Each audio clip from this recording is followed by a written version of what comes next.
Welcome everyone to, I think it's going to be the last one for the year. So today you will hear the Q3 numbers, and there will be some other interesting news which I won't spoil right now. But yeah, maybe we first kick off with one slide from the GTDC. So Frank will do one slide, yeah, which is an important one to mention. So Frank. Yeah, thank you, Peter, and probably good afternoon again, I guess, to most people on this call. Yeah, so I'm anxious to listen to the latest update from Adam. These webinars to us are really important. We support, doing them as often as it makes sense, and once a quarter seems to be about right. And it does provide us with really a good sense of what's happening in the market, which continues to be interesting. I just want to mention one thing. I've got a slide up. Our next two events for 2025 will be in February. We've got the North America event where registration is open now. Some of you on the call I know have attended in the past, and you're certainly welcome to attend. And then in April 1st through the 3rd, this year we'll be in Madrid for the GTDC EMEA Summit. And we're really looking forward to that. We decided to change locations, and we decided to go a little earlier this year because we were bumping up against a lot of vendor events in the May-June timeframe, and we decided to see if we could have that not happen. So we're looking forward to that. We can give you as much information as you want through our Knowledge Hub. But with that, Adam, let me turn it over to you. We're anxious to get the update. Great. Thanks very much, Frank. It's great to be here. Thank you for inviting us.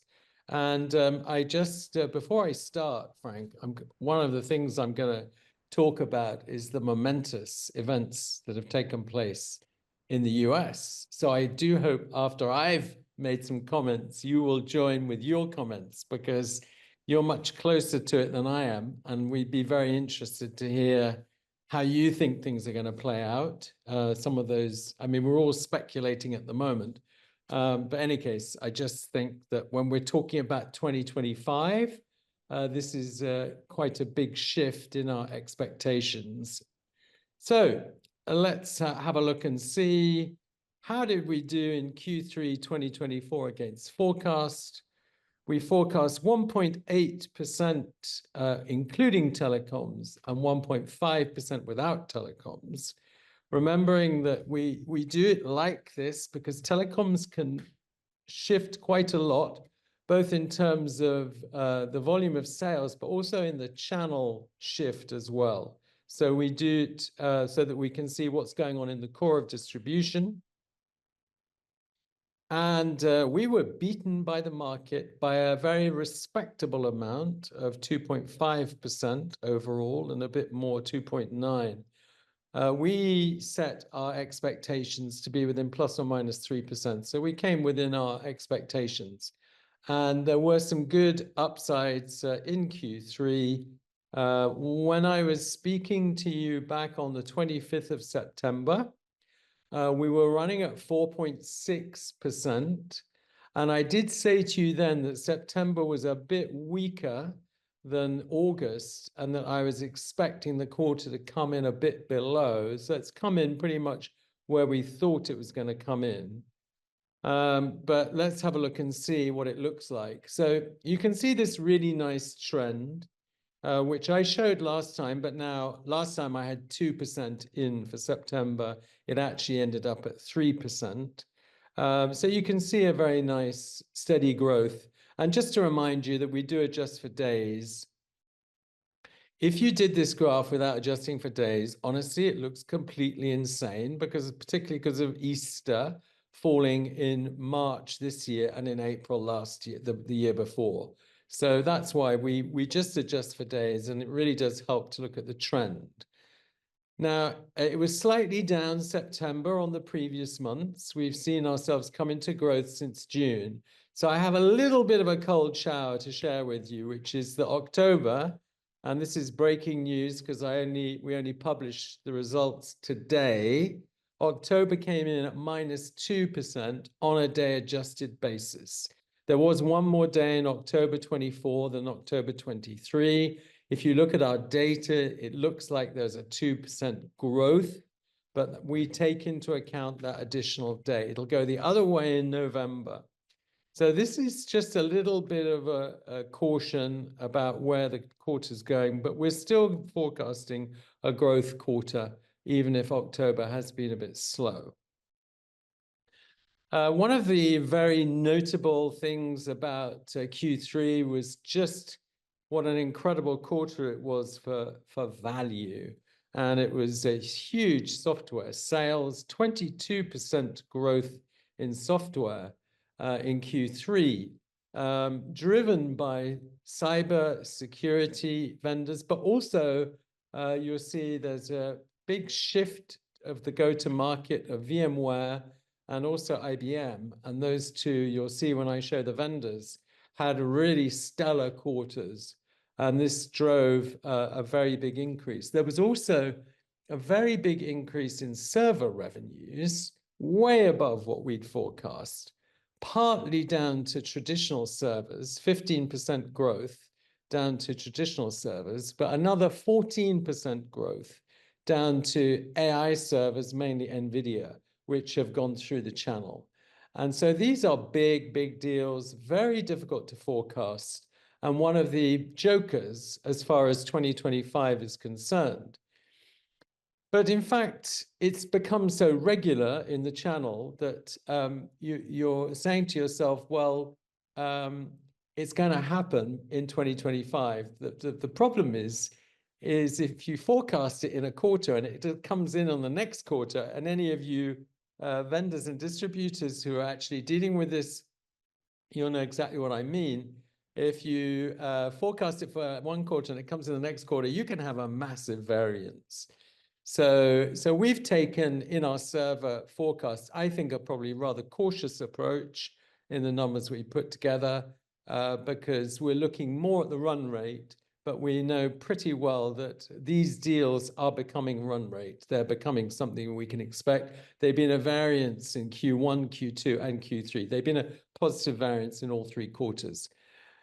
This is a country breakdown, and you can see that Germany made a comeback and actually came in at 7% of growth.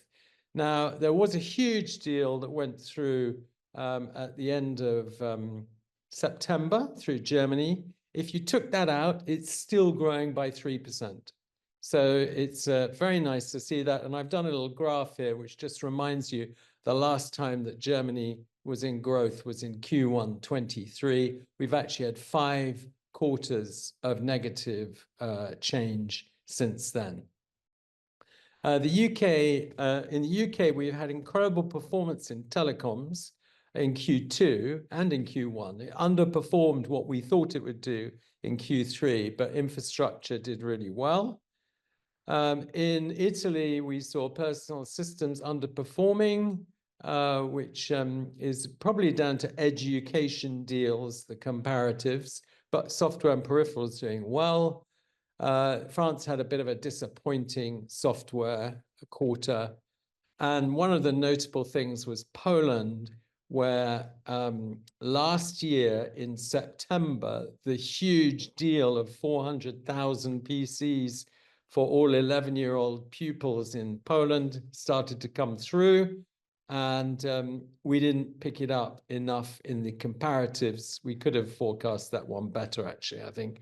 But in any case, it's going to be negative in Poland until the second half of next year, mainly because the comparatives are so strong, particularly in mobile computing. In terms of ASPs, you can see, and units and revenues. We do this analysis once a quarter. I showed it to you last time when I showed what Q2 had done. You can see that units were actually down by -4%. You can see that solid state drives, SSDs were down. Quite a lot of categories were down in Q3. but we had a big increase in ASPs, really driven by a huge increase in the storage cost in solid state drives, processors, RAM memory, graphic cards, all of those areas quite significant. And also you can see that notebooks went up. They've been going down until recently. So this is a positive trend, which we're expecting to continue, and certainly our forecast for the rest of the year has increases there. And that gives a revenue trend of flat, which is actually good compared to previous quarters. If you look at vendor level, you will see that there's very little red, that most volume vendors had a really positive Q3. And you can see the highest was AMD at 19% growth. On the left-hand side, you can see the largest, which is Apple, and it grew by 2%. So you can see that, in fact, volume vendors did pretty well in Q3. And when you look at Q3 on the value side, which grew by 8%, as I already said, you can see just how well companies like Checkpoint, Red Hat, then you can see Citrix, IBM, VMware, all these companies, Fortinet doing really well on the software side. And there was some challenges on the hardware side in this quarter. So now what we come up to is the outlook for Q4 and 2025. And there's no such thing as a free lunch. So at this point, it's really interesting to consult you as to what you think about the future. So I've got 4 or 5 questions, which I'm going to ask you on Slido. So the big question: what is the likely overall growth of the distribution market in 2025? So it would be interesting to see. I'm getting some votes in. I think, can you see it, the voting happening as you speak? You can. Great. Okay. So I don't really have to say very much except hope that everyone's going to vote. And it looks like 3 to 5% is out in front. Oh gosh, a few people, that's probably 1 person or 2 people in negative, but everyone else in positive. And there is a small number, 17%, who say even above 5%. That's nearly a fifth. Okay, so interesting. Well, we'll come back to this when we look at what our estimations are. So let's just hold that in mind, 3 to 5%. Now, hardware value sales, what do you think is most going to impact hardware value sales? Is it currency? We're probably in for a period where currency is going to be a bit more unstable. Is it cost, or the impact of AI, or product shortage, or demand? So it looks like, so this one here, you were able to rank them. So this is your ranking. This is not a multiple choice where you could only give one response. And this means that people have ranked demand as the most important. You've probably ranked other things as well, followed by impact of AI technology. I have to say that demand has been the biggest factor for hardware sales, I think, in 2024. We've seen a huge decline in demand for wireless networking. We've seen a decline for networking systems as well.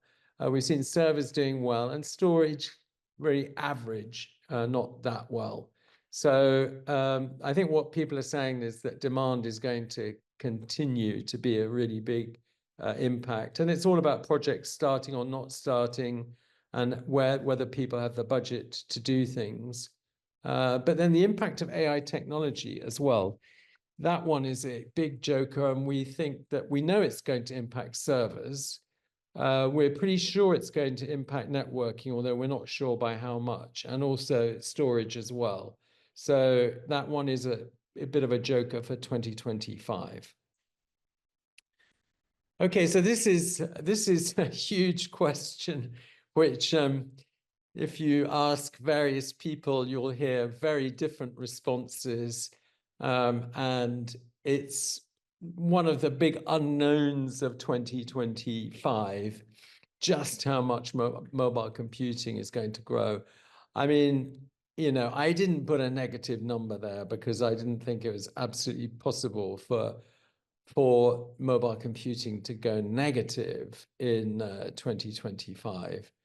But, you know, there's a lot of talk about the possibility of, you know, big change with the end of Windows 10.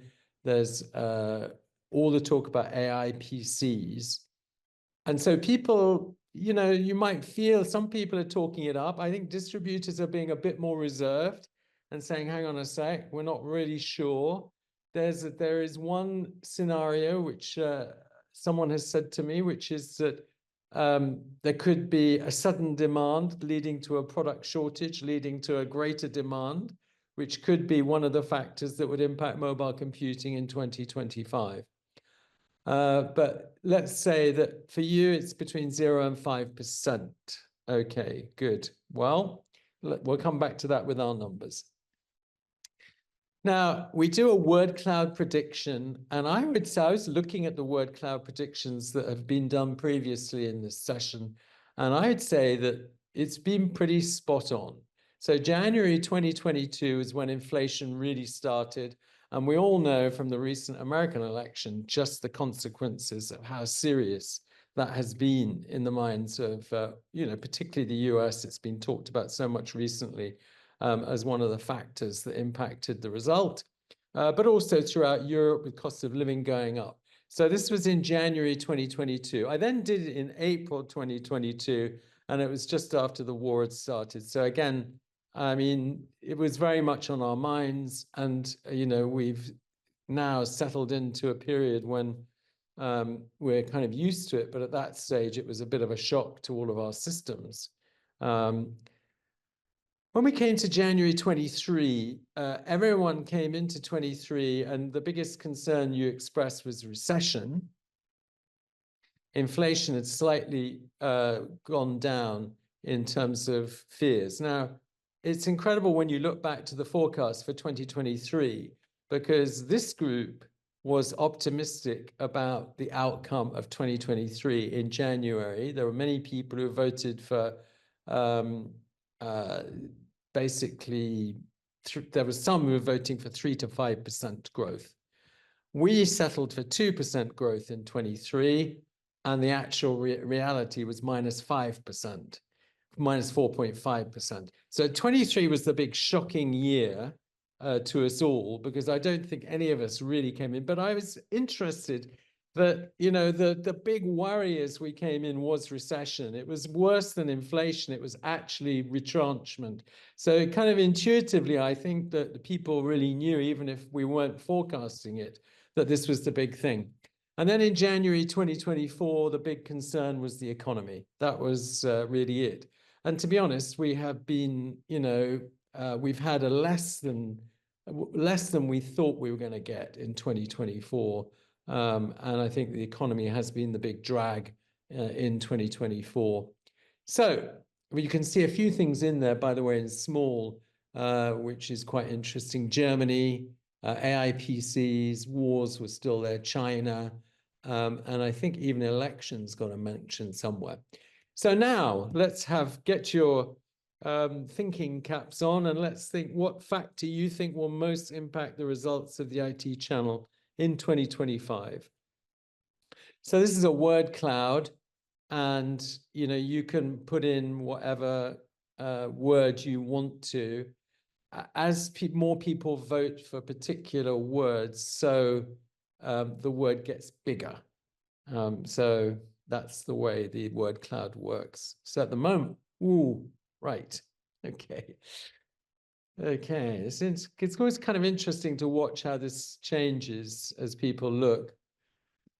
Maybe we should do it blind, because then you would not necessarily see what other people are doing. But wow, geopolitics. Well, when I talk about the factors influencing the forecast, I think that that's where I'm looking forward to hearing what Frank has to say, because I think that it's interesting. Geopolitics, AI, economy, trade tariffs, all of them. So let's have a look and see what we've actually put together for the Q4 forecast in the next 5 quarters. We always do our forecasts on the basis of analysts looking at optimistic and a pessimistic case.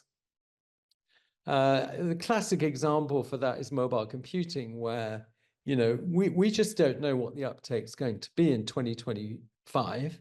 And so Mary-Christine has done an optimistic case, a pessimistic case, and then we take the midpoint, and that's what we use for the forecast. We use a fixed rate of exchange, country scope. We think that the recovery is accelerating. Interest rates are down, inflation reducing, Brent oil is pretty stable, but we have the US election factor, which is the big question. So as far as the opportunities for the channel in 2025, the first 3 have figured in many of the presentations I've been doing in the last couple of years. So the digitalization drive, AI, public sector investment, product refresh cycles, and the new one is the US reorientation following the presidential election. On the positive side, there is the possibility of a peace dividend. You know, taxi drivers carry the truth. And I was in Paris last week, and this taxi driver from Brazil said to me, he said, it's obvious we're going to have, you know, we'll have peace now.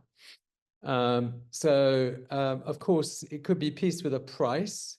That comes into the risks for us in Europe. And there's certainly a price in terms of investment, which we're going to have to do in order to secure defense in Europe, given the changes. But nevertheless, there could be a peace dividend, which I think we will all welcome, as long as it is peace with some form of justice. There is going to be definitely, I think, some short-term US growth with tax cuts and deregulation. And one of the factors of the tariffs, which may be positive for Europe, and I don't know if it's positive for channel players or not. I think for distributors, it may be, is that there may be some cheap Chinese goods which get diverted to the US as a result of the tariffs. And then when we look at the risks, we have our main risk, which is continued slowdown or cancellation of projects, which we're still not out yet when we can say wholeheartedly, everyone is out there investing. It is still, there are still some headwinds there. And so the US reorientation definitely gives us some new risks. So the new risks are the price increases due to the tariffs. There is going to be a huge negative impact on exporting countries. If you are BMW at the moment, you're not sitting there very happy about thinking about your export prospects into the US, because you know that it's going to be a lot more expensive for your product in the US. There could be a negative impact on the euro. We've already seen the dollar accelerating. We will have to expand our spending on defense when our public finances are stretched. GDP, debt to GDP in Europe is 90% at the moment. We can expect weaker GDP growth in the world with a decrease in world trade. And then there are the longer term geopolitical implications of the end to the Ukraine war and the impact on ESG initiatives. So Frank, am I being too negative here, or what's your view? Is it too early to say? Do we have to wait and see what actually gets enacted after the inauguration in January? Yeah, a couple of things. One is, if anybody was listening, you know, in great detail to all the rhetoric during the election, there were a lot said about what was going to happen. I think the themes are right, but I think some of the specific activities that were either talked about or threatened, maybe a better word, you know, will probably not play out exactly the way they've been purported. I will say this, and you mentioned it, the two things that were the major drivers were inflation. And when I say inflation, I mean just the cost of living for the average American. The average American was extraordinarily unhappy with that, and that drove the primary voting public. And secondly, followed closely by immigration, right? And immigration contributed to the cost because there were a lot of resources that got directed to supporting immigration that folks in the United States felt could have been, diverted to other issues. So those are the two primary issues. The existing policies of the current administration people were not happy with it, and it was a mandate. I mean, it wasn't close. It was an across the board, set of decisions, if you will. The Republicans haven't won the popular vote in 20 years. They won that, and right now he's well over 300 of the existing votes. And in addition, the Senate is now going to be Republican, and it looks like the House will be Republican. So there's a lot that's different. The other thing that I think will happen is because of the way it's played out, unlike 2016, when it was a complete surprise, the Trump administration is ready to go. And they're in the process right now of naming key players in the administration. This morning, they named the immigration czar. So the gentleman who will be responsible for driving the immigration policies, it has been named and is in place and starting. I think the business climate will get much better.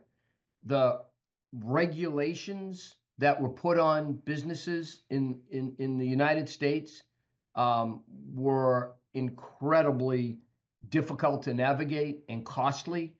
Those will go away. We recently saw a presentation by an economist who basically said that during the Obama administration, there was about 30 billion of cost regulations, cost implications. During the Trump administration afterwards, it came down to about 300 million. And in the Biden administration over the last 4 years, that number went to 1.7 trillion. So just the change in the regulations and freeing that up is going to make a big deal. Is going to be very, very positive. The business community is very excited. You've seen it in the results of the stock market for the last couple of 3 days has been going up.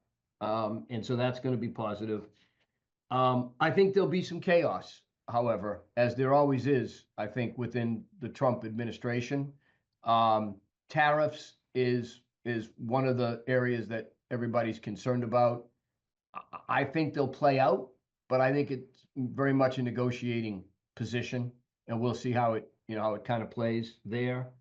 I think in the geopolitical arena, he's already getting involved. He's spoken to Netanyahu 3 times over the past 3 days, according to the media in the U.S. He's spoken to Zelensky at least once, so there's discussions there. I think he will put himself right in the middle of that. I think there's so many big issues right now that there's going to have to be a prioritization because everything can't get done like right away. My gut tells me he'll spend a lot of time on immigration immediately, and he'll spend a lot of time on the geopolitical stuff immediately, and then he'll work on getting his cabinet in place, and then you'll see, the rest of it play itself out. So, people in the United States are optimistic, but at the same time, there will clearly be some chaos. I don't know if there's a better way to describe it, but there will. Okay. Well, I think we know what you mean because we remember the kind of 4 years previously. But I did highlight on my slides those 2 opportunities actually there, which is the income and corporation tax cuts and the deregulation. Those are big, obviously. There's going to be a huge boost that's going to take place there. I guess that, yeah, there's also the other side as well. Well, thank you very much, Frank. That's great to hear the US perspective. But one thing I think that we can say is that this does throw a lot of 2025 into the air, because I think that, you know, tariffs, for example, will impact us, you know, will impact companies. So, you know, if it's not immediate, then it may not be the kind of first half of 2025, but I think that there's definitely going to be some impact. So I kind of with the vote of everybody that geopolitics is going to be pretty much on our minds in 2025. Yeah. So let's have a look and see. So the majority of people said between 3 to 5% growth. We are with you on that. We reckon 4.3% growth in 2025. We did this before the changes in two things. We did it before the German announcement of the new election, which is going to have to take place, and we did it before the Trump election. So, you know, by the time we come back in January, we may adjust that slightly, but I think that directionally, we're looking at a growth year, which is great news for the channel. We're looking at around about 1% growth in 2024. We forecast 2% at the beginning of the year. So we feel good about that after 2023 disaster when we didn't catch the recession that took place in 2023. We see 5 positive quarters with steadily increasing growth, although a slight decrease in Q4, not forgetting that Q3 was the absolute low point of 2023 with 10% decline. So the comparatives for Q4 get a little bit harder in Q1 next year. We still see value as the driving force of 2025. You can see here's this magnificent quarter here, and you can see it's still leading. And when you look at it on a top sector level, you can see that infrastructure at 5% growth, which is servers, LFD, power equipment, and wireless networking, flat in switches. And power equipment, by the way, is going to be $1 billion business next year, we reckon. Sorry, billion euro business. It was 600 million back in 2020. So it is one of the sectors that's grown really significantly, almost doubling since 2020.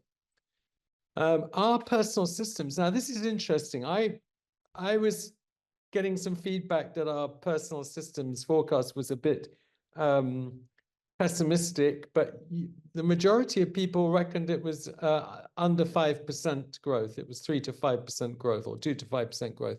So we're maybe a bit more optimistic than the majority of people who voted here. Our optimistic mobile computing is 11%. Our pessimistic is 3%. Peripherals are monitors 1%, consumables, accessories, and printing are all flat. And here's a joker, which is software. You know, we're going to end up the year at around about 12 to 13% growth in software.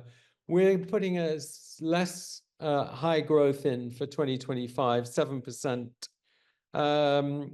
There's been some huge changes in Q3. We're going to see those in Q4. We expect a very good Q4 in software, but we think it's going to flatten out a little bit in 2025, although there'll still be big growth in areas such as cybersecurity, and I think that the virtualization will still be strong. Not forgetting, this is now the biggest area in the channel. It overtook mobile computing this year. You know, to have these level of growth is still very significant year on year, and to keep that going.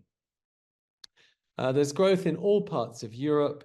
You can see that nice steady increase from 2023, all in the red, to 2024, still some in the red, so particularly Spain and Poland. And then we move into positive territory. Poland ekes into positive territory in the second half of the year. So with that, I have come to the end of my presentation. I hope that it's useful for you. Are there any questions at all? Adam, I have a question. With the one of the things that people are consistently talking about is AI PCs, AI powered PCs, servers, Yeah. etc.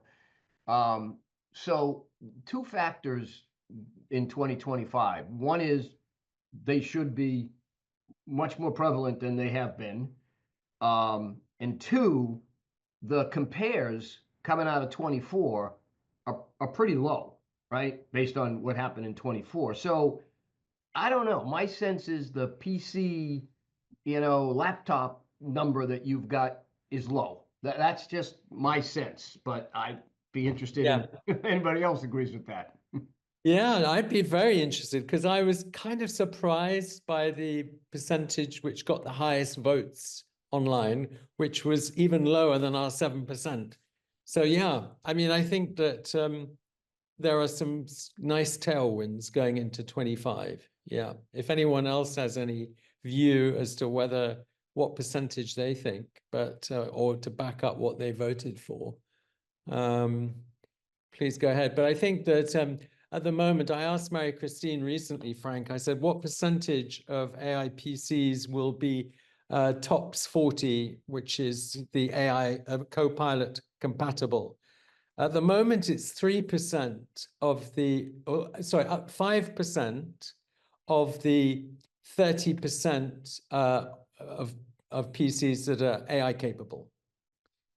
And she reckons that that is going up to being around about, I think she said 50% of the AI capable will be TOPS 40. So and hopefully with that, the prices will be coming down.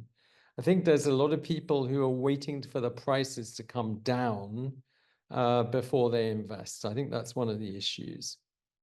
So yes, Peter said there was a bit of news. So there is a bit of news, which is that I am going to be going into rewiring phase in January. I'm not saying retiring because that's has so many negative connotations. I'm still sticking around with Context 1 day a week. I'll be doing carrying on as director and CFO, but I'm going to step back from some of my more public engagements.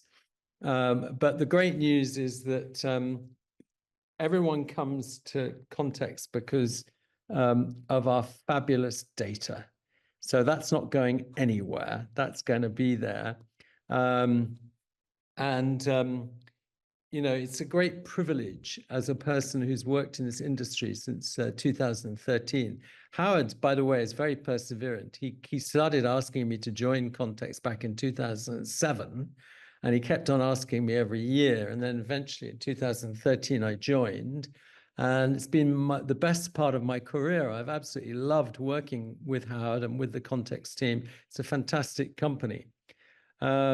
So basically, that is a great privilege for me, because when I get up there, I'm giving to a certain extent my opinion, but I'm just sharing with you this incredible data. So that's not going anywhere. And the second thing is we have a really great bench strength of young people coming through. And we have Anthony, who is here on the call, who's going to be stepping into the role. So Anthony, maybe you could just introduce yourself to GTDC members. Some of them know you, I think, maybe. Yes, I know some of you on the call. It's nice to see you all. My name is Anthony. As you can hear, after 10 seconds, I'm French, but I'm based in the UK. I've been with Context for a while now. Some people know me from my time when I was in Singapore, looking after Context for Asia. And I relocated like 3 years ago back to the UK, and where I've been looking after our sellout offering, our total market offering. So what's happening after distribution. And I'm really looking forward to try to fill the big shoes of Adam and take this relationship forward as well, and see what we can do together moving forward. It's a great opportunity. I'm very, I'm looking forward to get starting. And use context data to help you further. And Anthony has been, he opened up our Asia activities, so he's got impeccable international qualifications. And the other thing about Anthony is that for the last 3 years, he's been developing our total market product. So he's going to bring to distribution the perspective of how it's fitting into the big picture, which I think is going to be great. And I have one last piece of very good news for you, Anthony, which is that my shoe size is about size 8.5. So you're bound to have bigger feet than that. And I'm sure you're going to step in really, really well. So, and you're going to get all the support in the transition from the team. And the way that people have reacted in this industry, I really love this industry because there's a real sense of community in this industry. And when I've told people, I've already introduced Anthony to a few people, everyone has been so supportive and wants to help Anthony to make a success of it. So I'm sure that everyone will really welcome your insights, Anthony, and it'll be a great new start. So there we are. Thank you, Frank and Peter, for giving me the little moment just to give rather a personal testimony. And I've really enjoyed these sessions and felt privileged to be part of them as well. Well, Adam, I certainly can't speak for everybody on the phone, but I will tell you, one, I was surprised. Part of the reason I was so surprised is you bring so much passion to what you do that it's hard to walk away from that probably at any time. But we certainly understand, and I know you're involved in a lot of other things that interest you and excite you, and it's probably a good time for phase 2. But we will be missed. Make no mistake about it. We really enjoyed these calls because you have a way of basically providing and condensing a lot of complex, data and information, and make it very, very easy to understand. And for those of us that have been doing this for a while, we look forward to it. Anthony, welcome to you. We are looking forward to working with you and supporting you as any way we can. And obviously, you mentioned Context and the work that Context does. That will continue, and that's really important for all of us. So we wish you the best, Adam. Thank you very much. Thank you. Yeah, let me add to that, Adam, because we've been working for 11 years, all the time, from all the beginning you were there. So we've worked. We started this venture about 4.5 years ago, in the middle of Corona, when we had the first call. And since then, I think it has developed into a good group of people, joining every call. So I'm really pleased to do that. And of course, Anthony, you're going to get a big job to do the same. Well, we know each other. We met in Singapore, so I'm sure you'll do a good job in this. But it's going to be hard to beat. And Adam, I wish you all the best. I'm sure we'll stay in. Well, thank you very much. Thank you very much.